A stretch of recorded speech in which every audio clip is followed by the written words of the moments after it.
स्वागत है आपका YouTube चैनल पर। आज हम जीएस में एक विषय शुरू करेंगे, कॉन्स्टिट्यूशन, संविधान को पढ़ेंगे।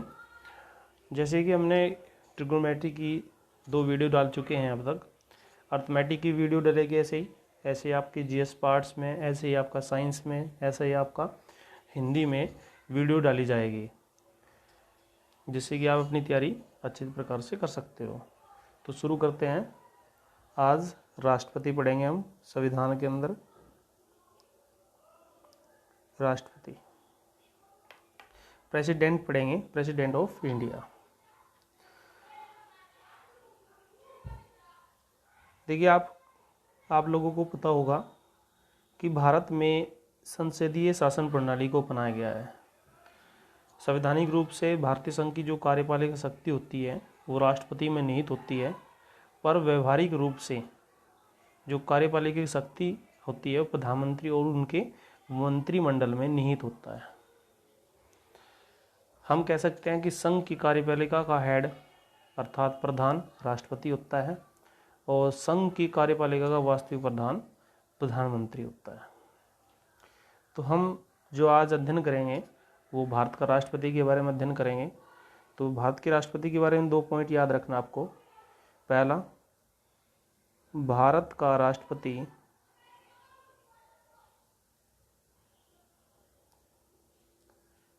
देश का प्रथम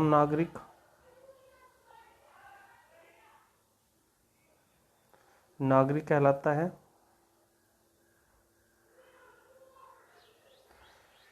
दूसरा पॉइंट, देश का संवैधानिक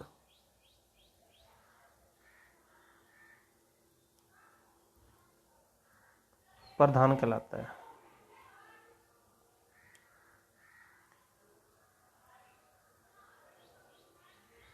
तो 2 पॉइंट्स आपको बताए गए। मेन पॉइंट जो हम राष्ट्रपति के बारे में अध्ययन करेंगे, भारत का राष्ट्रपति देश का प्रथम नागरिक कहलाता है और देश का संवैधानिक प्रधान कौन होता है? राष्ट्रपति होता है।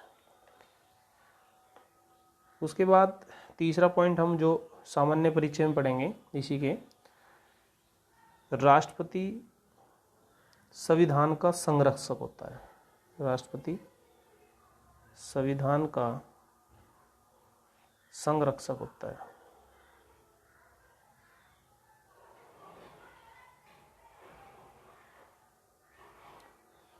फोर्थ पॉइंट, राष्ट्रपति भारतीय जनता का प्रतीक होता है। भारतीय जनता क्या होता है? प्रतीक। आप ऐसे ही बिल्कुल प्रॉपर संविधान के अंतर्गत राष्ट्रपति का आपने नोट्स में या आप इसको ऑडियो के थ्रू सुन सकते हो, जिससे कि आपका संविधान में राष्ट्रपति आप कभी ना भूलें। ठीक है ना। उसके बाद आर्टिकल 52 अनुच्छेद 52 में ये उल्लेख किया गया है कि भारत का एक राष्ट्रपति होगा। याद रखना बच्चों, जो आर्टिकल 52 है इम्पोर्टेंट है, एग्जाम में पूछा जाता है। ये कोई भी एग्जाम हो, भारत का एक राष्ट्रपति होगा। किस आर्टिकल्स में कही गई बात? ये आर्टिकल्स में कही गई 52। फिर रिपीट कर रहा हूँ, आर्टिकल 52 में ये बात कही गई है। उसके बाद यहाँ पढ़ेंगे हम राष्ट्रपति पद के लिए योग्यताएं।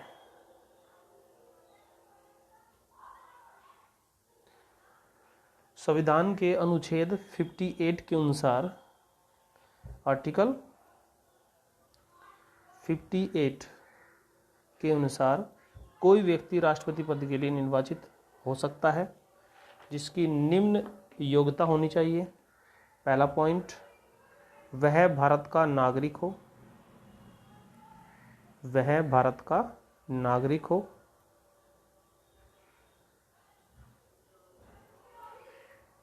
सेकंड पॉइंट, 35 ईयर्स मतलब वर्ष, 35 ईयर्स 35 वर्ष पार कर चुका हो।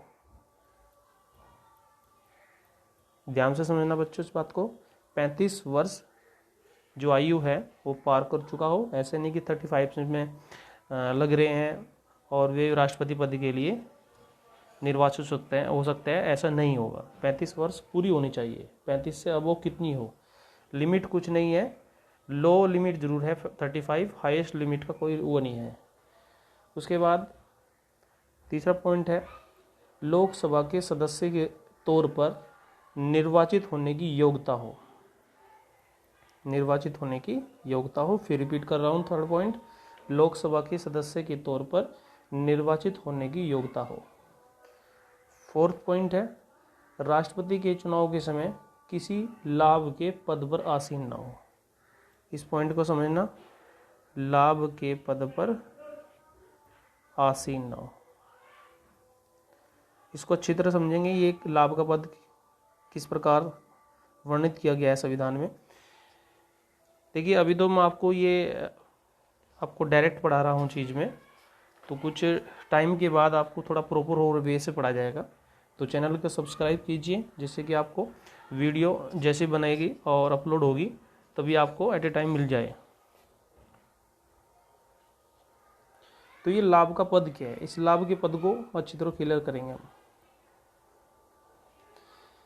राष्ट्रपति, उपराष्ट्रपति अथवा संघ या राज्य के मंत्रिपरिषद के सदस्यों को लाभ के पद के रूप में नहीं माना गया। इस बात को फिर रिपीट कर रहा हूँ, राष्ट्रपति, उपराष्ट्रपति अथवा संघ या राज्य के मंत्रिपरिषद के सदस्यों को लाभ के पद पर के अंतर्गत नहीं माना गया, अर्थात वे राष्ट्रपति के चुनाव में उम्मीदवार हो सकते हैं। इसमें राज्यपाल भी सम्मिलित हो सकता है, ऐसा किसी राज्य का कोई राज्यपाल होगा तो हो सकता है वो भी राष्ट्रपति बन जाए। जैसे कि आपको पता भी होगा, रामनाथ कोविंद राष्ट्रपति बनने से पहले बिहार के राज्यपाल थे, ठीक है ना। तो बिल्कुल ऐसा हो सकता है। उसके बाद हम इसमें पढ़ेंगे पॉइंट राष्ट्रपति का कार्यकाल। राष्ट्रपति का कार्यकाल अच्छी तरह समझना, इसके नोट्स भी बना सकते हो आप, जिससे कि आप लंबे टाइम तक याद रख सकते हो, या ऑडियो के थ्रू आप सुन भी सकते हो, उन चीज़ों को देख भी सकते हो। तो राष्ट्रपति का कार्यकाल जो होता है वो 5 साल के लिए होता है। राष्ट्रपति का कार्यकाल कितने साल के लिए होता है? 5 साल के लिए हो सकता है। 5 साल से पहले ये त्याग पत्र भी दे सकता है। तो जो त्याग पत्र देगा, ये इस वर्ड को समझना, ये जो त्याग पत्र देगा, राष्ट्रपति त्याग पत्र देगा उपराष्ट्रपति को संबोधित कर कर। राष्ट्रपति उपराष्ट्रपति को त्याग पत्र देगा। तो उपराष्ट्रपति को पढ़ाऊंगा मैं, उपराष्ट्रपति राष्ट्रपति को त्याग पत्र देता है, दोनों एक दूसरे को त्याग पत्र देते हैं। जब राष्ट्रपति उपराष्ट्रपति को अपना त्याग पत्र देता है तो तत्काल उपराष्ट्रपति इसकी सूचना लोकसभा को अध्यक्ष को देता है। इस चीज़ का आपने ध्यान रखना। तो हमने राष्ट्रपति का कार्यकाल के बारे में पढ़ लिया है कि राष्ट्रपति का कार्यकाल, देखिए राष्ट्रपति के दोबारा रिपीट करेंगे इस चीज़ को। राष्ट्रपति का कार्यकाल 5 साल का, 5 साल से पहले त्याग पत्र भी दे सकता है उपराष्ट्रपति को संबोधित करके, और उपराष्ट्रपति तत्काल इसकी सूचना लोकसभा अध्यक्ष को देता है। उसके बाद हम पढ़ेंगे राष्ट्रपति की आपात शक्तियाँ। राष्ट्रपति की आपात शक्तियाँ। राष्ट्रपति मंत्रिमंडल के परामर्श से, राष्ट्रपति मंत्रिमंडल के परामर्श से 3 प्रकार के आपात लागू कर सकता है। ध्यान रखना, मंत्रिमंडल के परामर्श से, जिसका उल्लेख संविधान के भाग 18 में, देखो एग्जाम में आता है, इस पॉइंट को नोट करना। आपात शक्ति का उल्लेख किस भाग में है? संविधान के भाग 18 में, और अनुच्छेद 352, अनुच्छेद 356, अनुच्छेद 360 में इसका उल्लेख किया गया है। फिर रिपीट करते हैं, रिकॉल करते हैं, जिससे आपका ध्यान रहे। आपात शक्ति का जो उल्लेख है संविधान के भाग 18 में, आर्टिकल 30, 352, 356, 360। 352 में है क्या? युद्ध या बाह्य आक्रमण के समय लगाया गया आपातकाल 352 के अंतर्गत होता है। ये आपके पास समझ में आई।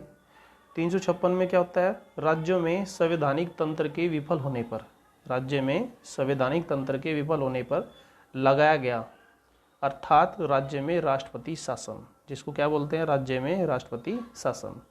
थर्ड पॉइंट है आर्थिक संकट या वित्तीय आपात, न्यूनतम इसकी जो अवधि होती है वो 2 माह होती है। फिर रिपीट करेंगे 360 को, आर्थिक संकट या वित्तीय आपात, न्यूनतम अवधि होती है 2 माह। और आज तक आपको पता भी होगा चीज़ के बारे में कि भारत में आज तक वित्तीय आपात नहीं लगा, भारत में वित्तीय आपात आज तक नहीं लगा। ठीक है, तो चीज़ का आपको ध्यान रखना है।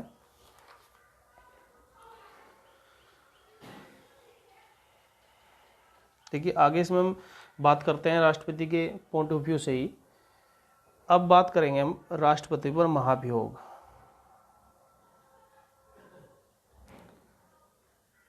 राष्ट्रपति पर महाभियोग अच्छा क्वेश्चन है, एग्जाम में आता है यहाँ से भी। राष्ट्रपति पर महाभियोग का जो लेख है संविधान के आर्टिकल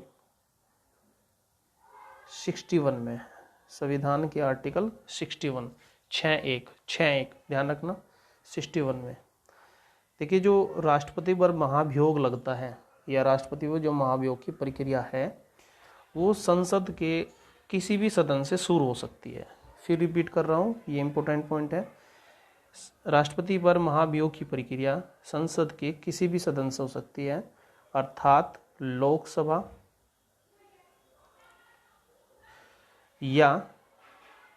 या राज्यसभा से। इसकी प्रक्रिया क्या है, मेन चीज है प्रक्रिया। अच्छी तरह समझना प्रक्रिया है क्या। प्रक्रिया मान लेते हैं राष्ट्रपति को हटाने की प्रक्रिया शुरू होती है राज्यसभा से। राज्यसभा से प्रस्ताव पारित होने से पहले या जिस सदन से यह प्रस्ताव पारित किया जाएगा उसके 14 दिन पहले यह सूचना राष्ट्रपति को दी जाती है। भले ही यह प्रस्ताव लोकसभा में पेश किया जाए या राज्यसभा में, हम यहाँ मानकर चल रहे हैं राज्यसभा से पेश किया जाता है, तो 14 दिन पहले राष्ट्रपति को सूचना दी जाती है। अच्छा क्वेश्चन है, ये पूछा जाता है कि राष्ट्रपति पर महाभियोग लगाने की प्रक्रिया की सूचना कितने दिन पहले देनी होती है, तो 14 दिन पहले देनी होती है। उसके बाद जिस सदन से यह प्रस्ताव पारित किया जाएगा उसके 1/4 सदस्य के सिग्नेचर होने चाहिए। उस पर 1/4 सदस्य के सिग्नेचर होने चाहिए। ये चीज़ का ध्यान रखना। सिग्नेचर हुए प्रस्ताव राष्ट्रपति के पास भेजा जाता है। किसके पास भेजा जाता है, राष्ट्रपति के पास भेजा जाता है। 1/4 सदस्यों के कम से कम 1/4 होने चाहिए। उसके बाद इसकी जांच लोकसभा में की जाती है।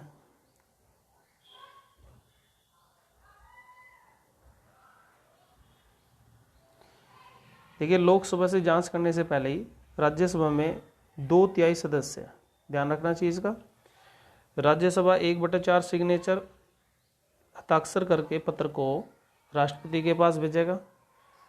उसके बाद राज्यसभा 2/3 सदस्य से, कम से कम 2/3 सदस्य से यदि चीज़ को पारित कर देता है प्रस्ताव को, तो इसकी प्रक्रिया फिर कहाँ जाती है, लोकसभा में। लोकसभा इसकी जांच करता है।